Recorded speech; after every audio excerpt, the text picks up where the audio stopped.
todos, tudo bem? Na aula de hoje nós iremos falar sobre os anfíbios. A palavra anfíbio significa duas vidas, ou melhor, uma parte da sua vida eles passam na água e a outra parte eles passam na terra, quando eles já são adultos. Então, vamos conhecer algumas características desses animais.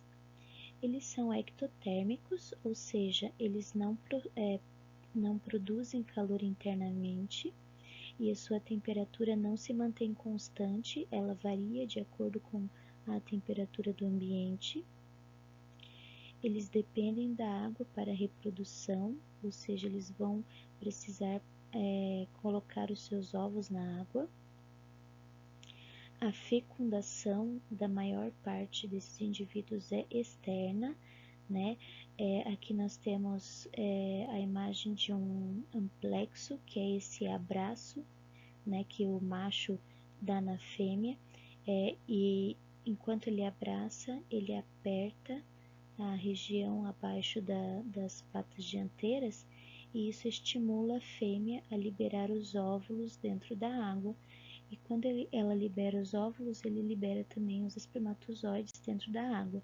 E ali vai acontecer então a fecundação dos óvulos da fêmea pelos espermatozoides do macho.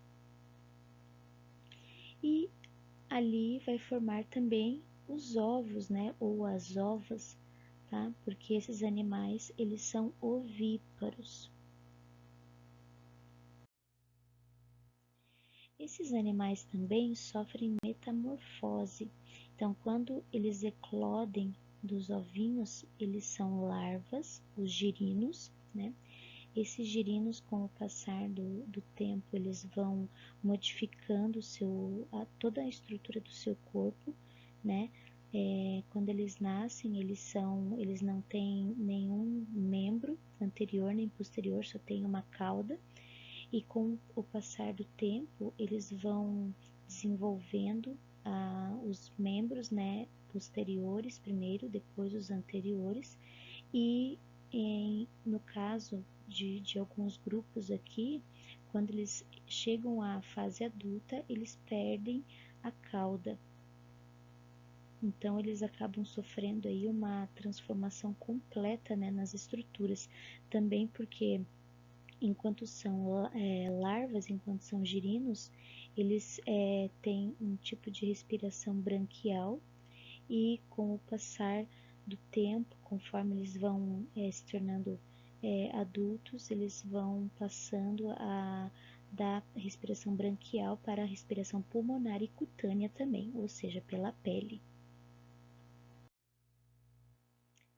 Então, como eu acabei de falar, né, uma das características é que quando esses animais estão na fase imatura, na fase de larva, eles possuem a respiração branquial, né, através de brânquias, eles conseguem retirar o oxigênio da água através dessas brânquias. E quando eles se tornam adultos, então eles passam a ter uma respiração pulmonar, porque eles desenvolvem os pulmões, né? E também uma respiração através da pele, que é a respiração cutânea. Esses animais, eles são carnívoros, eles se alimentam de outros animais, né? Em alguns casos, quando ocorre falta de alimento, né, quando o alimento está meio escasso, algumas espécies podem, inclusive, se alimentar de indivíduos da mesma espécie, fazendo então aí o canibalismo, né? E eles possuem uma membrana timpânica, eles não têm uma orelha externa, né, como nós vimos aí muitos animais que possuem, né? Eles possuem apenas essa membrana que os auxilia aí ao captar as ondas sonoras no ar. Esses animais, eles são muito importantes no controle de pragas, porque pelo fato deles se alimentarem de insetos, eles colaboram com a manutenção desse equilíbrio ecológico, né? Inclusive tem algumas espécies de sapos que conseguem comer por minuto aproximadamente 50 insetos. Então, isso ajuda bastante a manter esse equilíbrio. Além disso, existem muitos estudos sendo feitos com relação às substâncias que são produzidas pela pele desses animais, porque muitas dessas substâncias têm efeitos bactericidas, fungicidas ou até mesmo cicatrizantes. Então, essas substâncias elas estão sendo estudadas porque pode ser que elas venham a ser empregadas aí na fabricação de medicamentos. E por hoje nós ficamos por aqui. Você aprendeu hoje as características principais, gerais, dos anfíbios, e na próxima aula nós vamos conhecer os grupos de anfíbios.